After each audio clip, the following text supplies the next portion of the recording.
అన్నదాత అన్నదాత మీ అన్నదాత చెమటోడ్చి ఆహారాన్నందించే రైతన్న అనునిత్యం నీ కండదండగా నిలిచే నేస్తం ఎవరన్నా అన్నదాత అన్నదాత మీ అన్నదాత.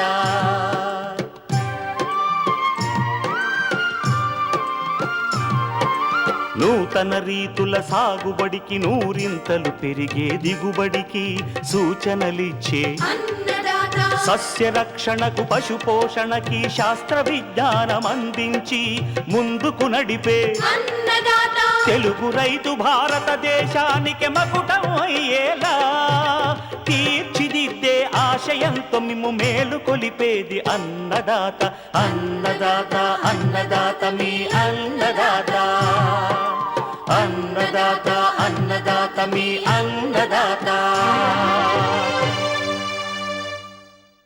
అన్నదాత ప్రేక్షకులకు నమస్కారం. ఈనాటి ముఖ్యాంశాలు: సపోటాలో రకాలు, సాగు ఆరంభానికి సూచనలు, పశుపోషకుల పాలిట కల్పతరువు అజొల్ల పెంపక విధానంలో మెలకువలు,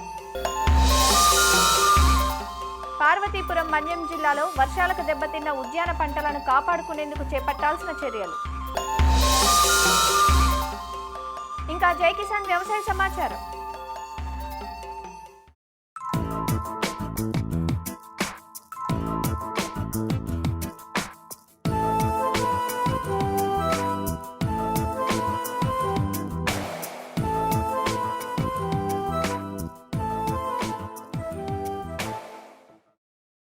ఒక్కసారి నాటితే ఏళ్ల తరబడి దిగుబడినిచ్చేవి పండ్ల తోటలు. నీటి ఎద్దడిని తట్టుకొని తేలికపాటి నేలలు, కొద్దిపాటి చౌడు ఉన్న నేలల్లో కూడా అందివచ్చే పంట కావడంతో సపోటా సాగు విస్తీర్ణం ఏటికేడాది పెరుగుతోంది. తెలుగు రాష్ట్రాల్లోని అన్ని ప్రాంతాలు సపోటా సాగుకు అనుకూలమే. వర్షాధారంగా కూడా ఈ తోటలను సాగు చేస్తారు. నాటిన 3వ సంవత్సరం నుంచి పంటనివ్వటం మొదలుపెట్టి 25 ఏళ్ల వరకు సపోటా నుంచి ఫలసాయం పొందే అవకాశం ఉంది.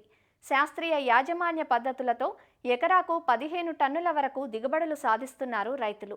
సపోటాలో మేలైన రకాలు, సాగు వివరాలు తెలియజేస్తున్నారు సంగారెడ్డి ఫల పరిశోధనా స్థానం ప్రధాన శాస్త్రవేత్త మరియు అధిపతి డాక్టర్ సుచిత్ర. ఈ సపోటా అనేది ఉష్ణమండలపు పంట. అయితే మన తెలంగాణలో చూసినట్లయితే అన్ని జిల్లాలకు అనుకూలమైనది. ఇది ఉష్ణ పంటల పంట కాబట్టి. అయితే మరి నల్గొండ, మహబూబ్నగర్ జిల్లాలో కూడా అంటే అతి తక్కువ నీరు లభ్యమయ్యే ప్రాంతాల్లో కూడా వేసుకోదగ్గ పంట ఈ సపోటా. అయితే ఈ నేల రకాలు చూసినట్లయితే మనకి నీరు ఇంకే తేలికపాటి ఎటువంటి నేలలైనా దీనికి అనుకూలమే. రకాలు చూసుకున్నట్లయితే ఆకారాన్ని బట్టి కోలగా ఉండే రకాలు, గుండ్రంగా ఉండే రకాలు, అలాగే ఇక కండ యొక్క మృదుత్వాన్ని బట్టి చూసినట్లయితే మెత్తని రకాలు ఉన్నాయి. అలాగే రవ్వగా ఉండే క్రికెట్ బాల్ లాంటి రకాలు ఉన్నాయి. సైజు పరిమాణం చూసినట్లయితే చిన్న సైజు కాయలు, అలాగే క్రికెట్ బాల్ అంత పెద్ద సైజు కాయలు కూడా మనకు అందుబాటులో ఉన్నాయి. అయితే మొక్క యొక్క ఆకృతి చూసినట్లయితే పొట్టి మొక్కలు కూడా దీంట్లో అందుబాటులో ఉన్నాయి. అలాగే మనకు పాత పద్ధతిలో పెంచే ఒక పొడవాటి రకాలు కూడా మనకి అందుబాటులో ఉన్నాయి. గుత్తులుగా కాసే రకాలు కాకుండా సింగిల్గా కాసే రకాలు కూడా మనకు అందుబాటులో ఉన్నాయి. అయితే మన కమర్షియల్గా వాణిజ్యపరంగా చూసినట్లయితే ఒక కీర్తిబత్తి, కాలాపత్తి అనే రకాలు, రవగా ఉండే ఒక క్రికెట్ బాల్ రకాలు చాలా ప్రాముఖ్యమైనవి. అయితే ఈ రకాలు మనకి వాణిజ్యపరంగా సాగు చేయడమే కాకుండా దూర ప్రాంతాలకు అనువుగా ఉండే రకాలు, అంటే ట్రాన్స్పోర్టేషన్కి కూడా అనుకూలంగా ఉండే రకాలు. ఎందుకంటే దీనికి తోలు చూసినట్లయితే కొంచెం మందంగా ఉంటుంది. అదే పాల సపోటా మాత్రం కేవలం మనకి లోకల్ మార్కెట్లో మాత్రమే పంపించగలిగే, అంటే ఎందుకంటే అది తోలు పల్చగా ఉంటుంది కాబట్టి కేవలం లోకల్ మార్కెట్ మాత్రమే పంపించగలుగుతాము. మార్కెట్ డిమాండ్ని బట్టి దూర ప్రాంతాలకి పంపించే ఒక వెసులుబాటుని బట్టి మనం రకాలను ఎంచుకోవాల్సి ఉంటుంది. అయితే మనకి సాగు పద్ధతి చూసినట్లయితే ఇది పాత పద్ధతిలో చూసినట్లయితే మనకి 8x8 మీటర్ల వ్యవధిలో లేకపోతే 10x10 మీటర్ల వ్యవధిలో మనము ఈ యొక్క స్పేసింగ్లో మనం నాటుకోవడం జరుగుతుంది. అయితే మనకి ఇప్పుడు అల్ట్రా హై డెన్సిటీ కానీ హై డెన్సిటీ ప్లాంటింగ్ మనం చూసినట్లయితే 5x5 మీటర్లు కానీ 4x4 మీటర్లు కానీ మనం దీంట్లో ఇచ్చి 160 మొక్కలు ఒక ఎకరానికి వచ్చే విధంగా నాటుకోవాలి. అయితే నేను నాటుకునేటప్పుడు ఒక 3 ఫీట్ల గుంతలు లేకపోతే 1 మీటర్ గుంతలు చేసుకొని, సో ఆ గుంతలో ఒక్కొక్క గుంతకి ఒక 10 కేజీల పశువుల ఎరువు, దాంతోపాటు 50 గ్రాములు సూపర్ ఫాస్ఫేట్తో పాటు చెదల పురుగులు నివారణకై క్లోరోపైరిఫాస్ పొడి మందు కానీ, ఫాల్డల్ డస్ట్ అనే పొడి మందు కానీ 50 గ్రాములు ఒక గుంతకి కలుపుకొని మొక్క మధ్యలో మొక్కను నాటుకోవాల్సి ఉంటుంది. సో నాటుకున్న తర్వాత దీనికి నీరు వెంటనే ఇవ్వాలి. అయితే మనకి ఎదిగే కొద్దీ మనము ఎరువులు అనేది కూడా ప్రతి మొక్కకి అందించాల్సిన అవసరం ఉంటుంది.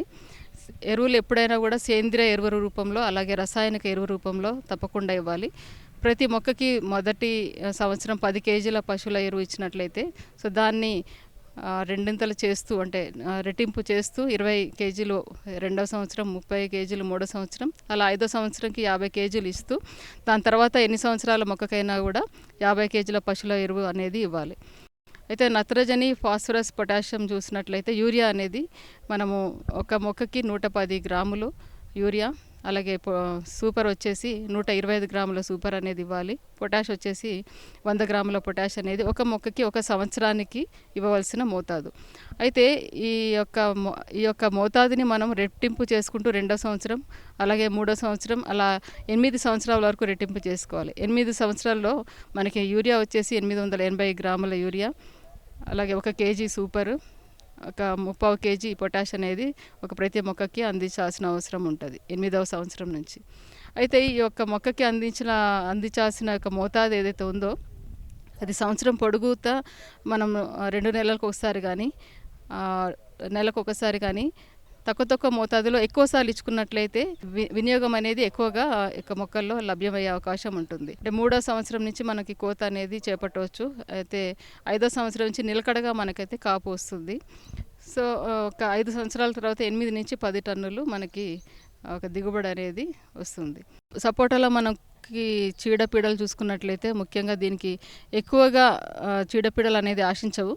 కానీ మనకి తక్కువ మోతాదులో అప్పుడప్పుడు కనిపించే పురుగులు ఏదైతే ఉందో అది ఆకుగూడు పురుగు, మామిడిలో వచ్చినట్టుగానే దీనికి ఆకుగూడు పురుగు అనేది వస్తుంది. సో అక్కడక్కడ కొన్ని మచ్చలు, సర్కోస్పొర ఆకుమచ్చ తెగులు అనేది అక్కడక్కడ మచ్చలు అనేది రావడం జరుగుతుంది. అయితే ఈ యొక్క ఆకుగూడు పురుగు వచ్చినప్పుడు దీనికి క్లోరోపైరిఫాస్ అనే మందుని 2 మిల్లీలీటర్లు 1 లీటర్ నీటి కలిపి మనం పిచికారీ చేసుకోవచ్చు. అలాగే ఈ సర్కోస్పొర ఆకుమచ్చ తెగులు వచ్చినప్పుడు డైథేనియం M45 అనే మందుని పిచికారీ చేసుకోవాలి. అయితే ఇది తక్కువ మొక్కలు ఆశించినట్లయితే దీన్ని పిచికారీ అవసరం లేదు. సో ఎక్కువగా ఆశించినట్లయితే దీన్ని మనం పిచికారీ చేసుకోవాల్సిన అవసరం ఉంటుంది. ఈ సపోటా మనకి సంవత్సరానికి 2 కాపులు అనేది, అంటే మనకి నెలకి ప్రతి నెల కూడా అక్కడక్కడ కాయలు కనిపించినప్పటికీ, సో ఎక్కువ మోతాదులో మనకి దిగుబడి వచ్చే నెలలైతే ఈ సెప్టెంబర్, అక్టోబర్, తర్వాత డిసెంబర్ వరకు వస్తుంది. దాని తర్వాత మామిడి లాగానే మే, జూన్లో అధిక కాపు వస్తుంది. సో మిగతా నెలల్లో మాత్రం అక్కడక్కడ కాయలు అనేది కనిపిస్తుంది.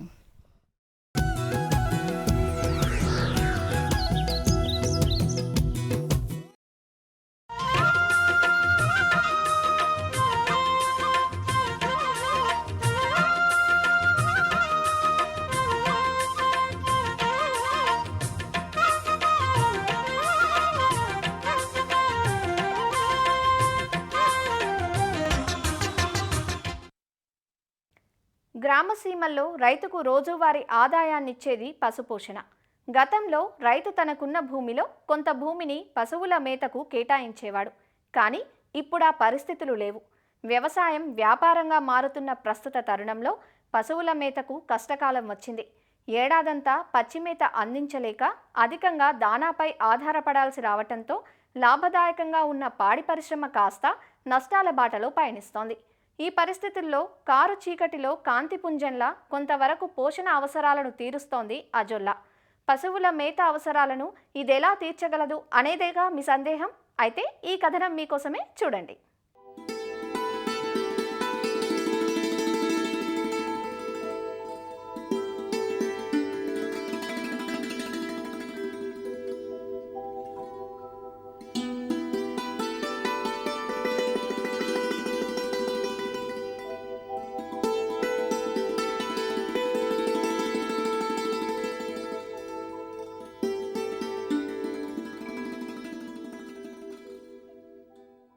అజొల్లా ప్రకృతి రైతుకు ప్రసాదించిన అద్భుత వరం.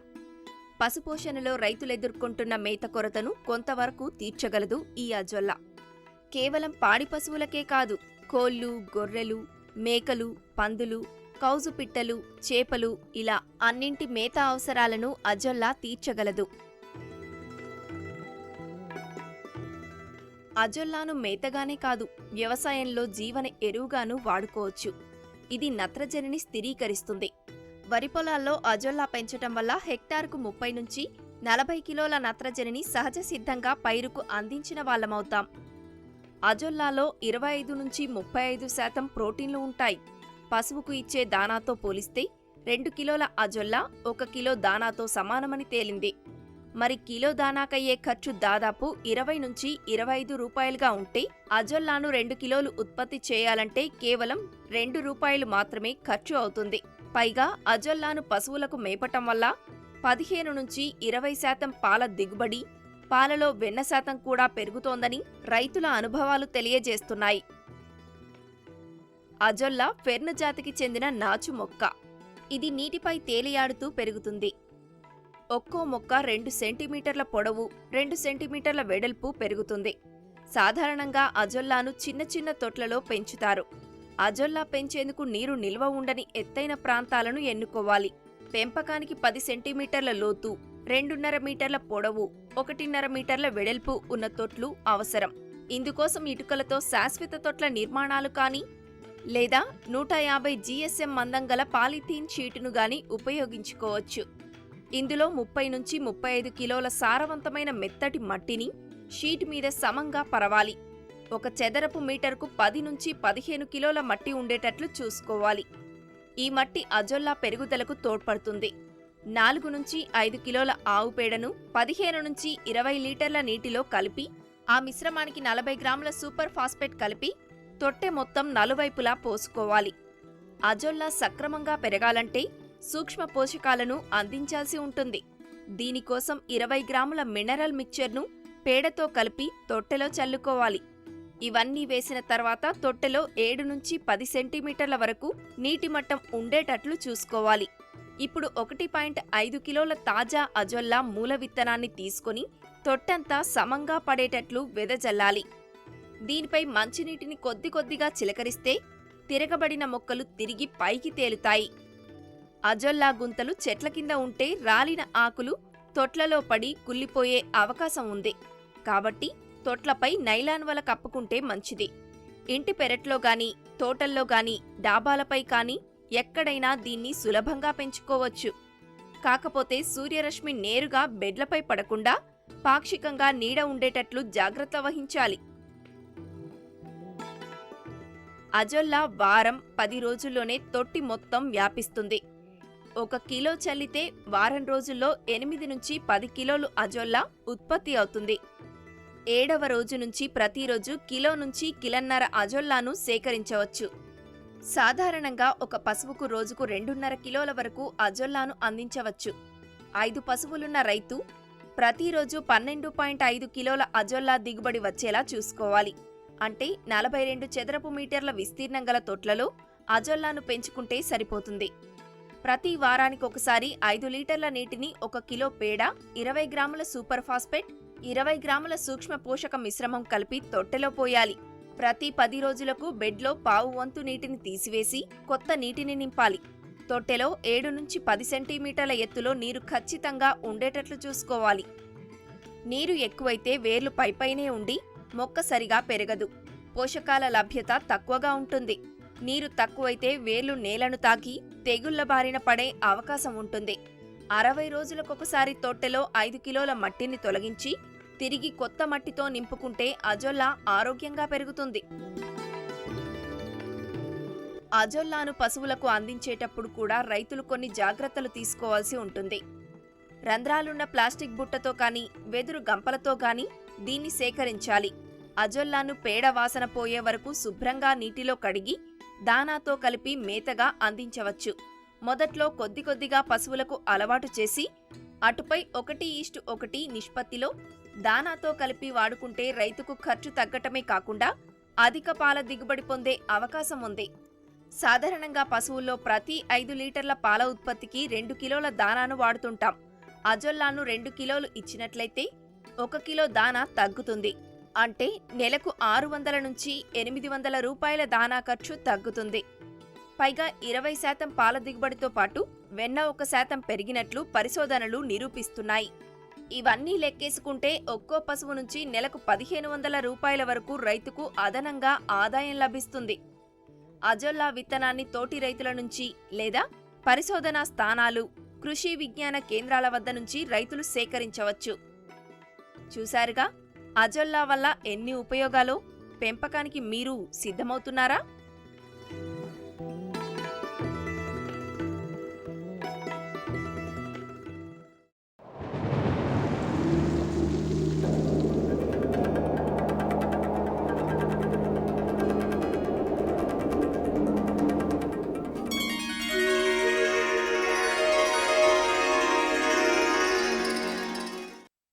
గత వారం రోజులుగా కురుస్తున్న అకాల వర్షాలకు జనజీవనం అస్తవ్యస్తమవగా సాగురంగం కుదేలైంది. అయితే వర్ష ప్రభావం ఓ మోస్తారుగా ఉన్న పార్వతీపురం మన్యం జిల్లాలో ఈ వర్షాలకు కొంతవరకు ఉద్యాన పంటలు దెబ్బతిన్నాయి.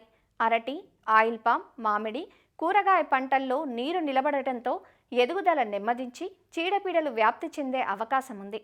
కాబట్టి రైతులు సకాలంలో నీటిని బయటకు పంపించి యాజమాన్య సస్యరక్షణ చర్యలు చేపట్టాలంటూ సూచనలిస్తున్నారు ఆచార్య ఎన్జీ రంగా వ్యవసాయ విశ్వవిద్యాలయం, పార్వతీపురం మన్యం జిల్లా రస్తాకుంటబాయి కృషి విజ్ఞాన కేంద్రం ఉద్యాన శాస్త్రవేత్త ఎస్ శ్రీనివాసరాజు.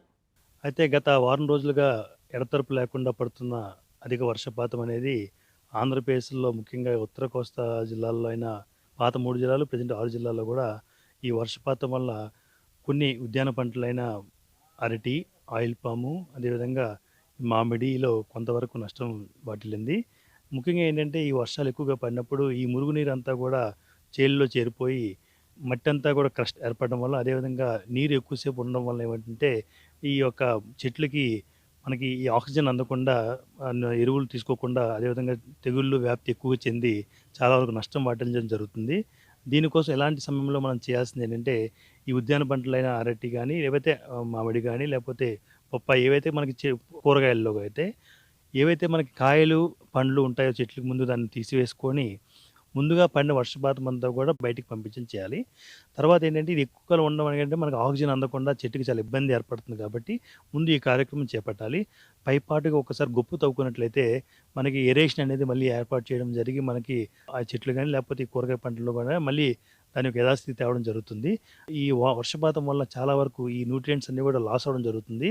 దాన్ని మనం మళ్ళీ ఓవర్కమ్ చేయడానికి ఏం చేస్తామంటే మళ్ళీ ఏదో ఒక విధంగా ఎరువు రూపంలో వేసుకోవడము, దాంతోపాటు 3-19 అనేది ఇమీడియట్గా మనకి 2 నుంచి 5 గ్రాములు 1 లీటర్ నీటిలో కలిపి మొత్తం పిచికారి చేసుకోవాలి. దాంతోపాటు మన కణజాలం కూడా బాగా గట్టిగా ఉండాలంటే కాల్షియం నైట్రేట్ కూడా మనం స్ప్రే చేసుకున్నట్లయితే చాలా వరకు గట్టిగా కణజాలం ఏర్పడి కొంచెం దృఢత్వం వస్తుంది. అదే మనకి అరటిలో ఏంటంటే నీటి వల్ల ఏంటంటే పడిపోయే అవకాశం ఉంటుంది, గాలి వచ్చే అవకాశం ఉంది. కాబట్టి దానికి సపోర్ట్ ఇవ్వడం కూడా చాలా ప్రధానమైన అంశము. దాంతోపాటు మనకి ఏదైనా గెత్తం ఉన్నా కూడా గెత్తం వేసుకుని, గెత్తంలో ఏంటంటే ట్రైకోడర్మా అభివృద్ధి చెందిన గెత్తంని తీసుకుని దాంట్లో ట్రైకోడర్మా కానీ, సూడోమోనాస్ కానీ వేసుకొని ఈ మొదల చుట్టూ మనం వేసుకున్నట్టయితే అప్పుడున్న సిలిండర్ నుంచి అది తట్టుకొని చేస్తుంది. లేదు ఇమీడియట్గా మనం కంట్రోల్ చేసుకోవాలంటే మనకి ఆకుమచ్చ తెగుళ్ళు కూడా ఎక్కువగా వ్యాప్తి చెందుతాయి. కాబట్టి ఈ డైథన్ M45 కానీ, రెడోమిల్ MZ కానీ 2 గ్రాములు 1 లీటర్ నీటి కలిపి పిచికారి చేసుకోవాలి. లేదంటే దాంతోపాటు కార్బనైజర్ మందు కూడా 1 గ్రాము లీటర్ నీటి కలిపి పిచికారి చేసుకోవాలి. అదే మనకి వేరుకుళ్ళు అటు వచ్చే ఛాన్స్ మనకి కూరగాయల్లో కానీ, లేకపోతే బొప్పాయిలో కానీ, ఈ బనానాలో కూడా వేరుకుళ్ళు వచ్చే అవకాశం, ఫైటాప్తెరా వల్ల కూడా ఇన్ఫెక్షన్ వచ్చే ఛాన్స్ ఉంది. కాబట్టి అలాంటి సందర్భాల్లో మనం ఈ డ్రెంచింగ్ అంటే మొదలు నీరు పోసుకోవడం చేసుకోవాలి. ఈ మొదలు నీరు పోసుకోవడం చేసుకున్న దాంట్లో ముఖ్యంగా మనకి ఏంటంటే కాపర్ ఆక్సిక్లోరైడ్ 3 గ్రాములు 1 లీటర్ నీటి కలిపి మనం మొదలు తడుపుకోవాలి. లేదంటే సాఫ్ అని దొరుకుతుంది, కార్బనిజం మ్యాంకోజెబ్ కాంబినేషన్, అది కూడా 2 గ్రాములు లీటర్ నీటి కలిపి పిచికారి చేసుకోవాలి. సో ఈ విధంగా చేసుకొని మళ్ళీ దాన్ని వృద్ధిలో తెచ్చుకుంటే చాలా వరకు ఈ పడిన అకాల వర్షాలు అనేవి మనకి ఎటువంటి నష్టం లేకుండా మళ్ళీ యథాస్థితికి రైతు వచ్చే ఛాన్స్ ఎక్కువగా ఉంటుందని ఆశిస్తున్నాం.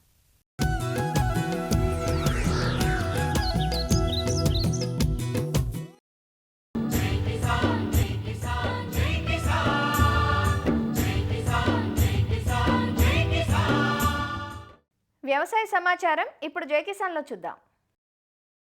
తోట పంటగా ఆర్థిక భరోసానిచ్చే కల్పవృక్షంగా ఏళ్లుగా రైతుల ఆదరణ పొందుతోంది కొబ్బరి చెట్టు. ఏక పంటగానే కాకుండా అంతరా మిశ్రమ పంటలతో రైతులు ఈ పంటను సాగు చేస్తూ ఉంటారు. అయితే గత కొంతకాలంగా కొబ్బరిలో చీడపీడల ఉధృతి పెరిగి రైతుకు తీరని నష్టాన్ని కలిగిస్తున్నాయి. ఇవి చాలవన్నట్లు గత 4-5 ఏళ్లుగా తెల్లదోమ వ్యాప్తి దిగుబడులపై ప్రభావాన్ని చూపుతోందని, పిచికారీలకు లొంగకుండా పోతూ ఆర్థిక నష్టాన్ని కలిగిస్తోందంటూ నెల్లూరు జిల్లా కొబ్బరి రైతులు ఆందోళన వ్యక్తం చేస్తున్నారు. కొబ్బరి రైతుల పరిస్థితి ఏముంది? ఫిబ్రవరి నెలలో జబ్బు పడిపోతుంది, మార్చి ఏప్రిల్ దాకా ఉంటుంది, ఏప్రిల్లో మళ్ళీ వదిలేస్తుంది, తర్వాత ఒక 2 నెలలు బాగుంటుంది, మళ్ళీ పడిపోతుంది. దీనికి గవర్నమెంట్ ఏ స్పందన లేదు, దిగుబడి చాలా తక్కువగా ఉంది జబ్బు వల్ల. అదేదో వైరస్ మాదిరిగా ఒక తెల్లదోమ అనేది ఇప్పుడు ఏంటంటే 3 నెలలు కాస్తుంది, 9 నెలలు కాయటం. పెట్టుబడి ఎకరాకి 50,000 పైన అవుద్ది. ధరల సీజన్ బట్టి ఉంటుంది. ఇప్పుడు 8 రూపాయలు, మాకు 10 రూపాయలు ఉంటే గిట్టుబాటు అవుద్ది. కొబ్బరి తోటలు ఒకప్పుడు లాభదాయకంగా ఉండేవి. ప్రజెంట్గా తెల్లదోమ పడడం వల్ల పూర్తిగా నాశనం అయిపోయిన తోటలు. దిగుబడి ఒకప్పుడు చెట్టుకి 150 నుంచి 170 కాయలు ఫర్ ఇయర్కి వచ్చేది. ఈ రోజు 30 నుంచి 40 కాయలు కూడా సంవత్సరానికి రావడం లే. మాకు పెట్టుబడి మాత్రము అప్పుడు ఎంత అవుతుందో దానికి డబుల్ అయ్యింది. దిగుబడి మాత్రం 40% పడిపోయింది. మేము ఏదే దానికి పోలేక దీన్నే పట్టుకొని ఊగులాడుతున్నాం. వైట్ ఫ్లై పడిపోవడం వల్ల పూర్తిగా దిగుబడి తగ్గిపోయింది. నేను కొడతా ముందు పెడతాను, పక్క రైతు ముందు పెట్టడు. ఆటోమేటిక్గా దాంట్లో ఉండి పురుగంతా దీంట్లోకి వస్తుంది. అదే సామూహికంగా గవర్నమెంట్ కల్పించుకొని పిచికారీ చేయగలిగితే రైతులకి చాలా ఉపయోగం ఉంటుంది. అధికారులు వస్తారు, వచ్చినప్పుడు ఏమంటారు, కూర్చుంటారు, కాసేపు ఉండి ఇప్పుడు బాగానే ఉంది కదా దిగుబడి అంటాడు. కానీ మాకు వచ్చే ప్రాబ్లం అంతా డిసెంబర్ నుంచి మార్చి నెలాఖరు లోపల ఎప్పుడు మంచు పడుతూ చల్లదనంగా ఉంటుందో అప్పుడు వైట్ ఫ్లై అనేది విజృంభిస్తుంది. మే నెల రాగానే పోతుంది. వాళ్ళు ఏమనుకుంటారు, మే నెలలోనో జూన్ నెలలో వస్తారు. ఆ టైంలో వచ్చినప్పుడు చెట్లు పుష్కలంగానే కనపడతాయి. మళ్ళీ డిసెంబర్ వచ్చిన తర్వాత చెట్లు పూర్తిగా క్షీణిస్తున్నాయి. జిల్లాలో ఇందుకూరుపేట మండలాన్ని కోనసీమగా పిలుస్తారు. సుమారు 10,000 ఎకరాలకు పైగా ఇక్కడ కొబ్బరి తోటలు ఉన్నాయి. గతంలో చెట్టుకు 150 నుంచి 170 కాయల వరకు దిగేవని, తెల్లదోమ తాకిడితో కనీసం 40 కాయలు కూడా రావడం లేదని రైతులు వాపోతున్నారు. మేము గత 10 సంవత్సరాల నుంచి కొబ్బరి సాగులో ఉన్నాము. అది ఎందుకంటే వరి ధరలు గిట్టుబాటు లేక ఈ కొబ్బరి సాగులోకి వస్తే అంతకుముందు పర్వాలేదు, ఒక రకంగా దిగుబడి వస్తుండేది, కొంచెం రేటు ఉండేది. గత 3 సంవత్సరాలు 4 సంవత్సరాల నుంచి తెల్లదోమ ఒకటి, వాతావరణంలో ఎక్కువ వేడి రావడంలో ఈ పిండి నిలబడడం తగ్గిపోయి కాపు తగ్గిపోయింది. కాపు తగ్గిపోవడంతో కూడా ఈ రేట్లు కూడా పెరిగిన ఖర్చులతో కూడా రేట్లు కూడా పెరగలే. ఈ అన్ని కారణాలతో కొబ్బరి రైతులు దారుణంగా నష్టపోతూ ఎన్నో ఇబ్బందులు ఎదుర్కొన్న పరిస్థితి ఏర్పడింది. అధికారులు ఎవరూ వచ్చి చూడలేదు, ఆ పురుగుకి సరైన మందులు ఇప్పటి వరకు నిర్ణయించలేదు. తెల్లదోమ పడి గవర్నమెంట్ కూడా దాన్ని పట్టించుకునే వాళ్ళు లేడు. కనీసం వాళ్ళు ఏదైనా దానికి మందులు ఇచ్చి దగ్గరికి వచ్చి చూసి అసలు గవర్నమెంట్ ఆఫీసులో రావడం కూడా లేదు. పూర్తిగా ఏమైనా కూడా ఒరేసినా 5 సంవత్సరాల్లో 20,000 వడ్లు అమ్మిని. మరి ఈ సంవత్సరం 18, 16, 17కి వచ్చేసాం. ఖర్చులు పెరిగిపోయినాయి. కూలివాళ్ళు కానీ వ్యవసాయంగా మరీ పిండి కట్టలు అనేది టాప్కి వెళ్ళిపోయింది. దీనిలో 1,500 నుండి 2,000కి వచ్చేసింది. కాపు బాగా తగ్గిపోయింది, రావడం లేదు. గెలకి 5, 6 పింద ఎక్కువ రాలిపోతుంది. కొబ్బరిలో రుగోసు సర్పిలాకార తెల్లదోమ నివారణకు ఉద్యానాధికారులు ఎప్పటికప్పుడు సలహాలు, సూచనలు అందించాలని, క్షేత్ర పర్యటన ద్వారా రైతులకు అవగాహన కల్పించాలంటూ రైతులు కోరుతున్నారు. మరిన్ని విభిన్న అంశాలతో రేపటి అన్నదాతలో మళ్ళీ కలుసుకుందాం. నమస్కారం. అన్నదాతలు తమ సందేహాలు, సమస్యలను 1800-425-4085 టోల్ ఫ్రీ నెంబర్లో ఉదయం 10 గంటల నుంచి 11 గంటల మధ్య పని దినాలలో సంప్రదించగలరు. ఈ కార్యక్రమాన్ని యూట్యూబ్లో www.youtube.com/అన్నదాత ఈటీవీ లింక్ ద్వారా వీక్షించవచ్చు.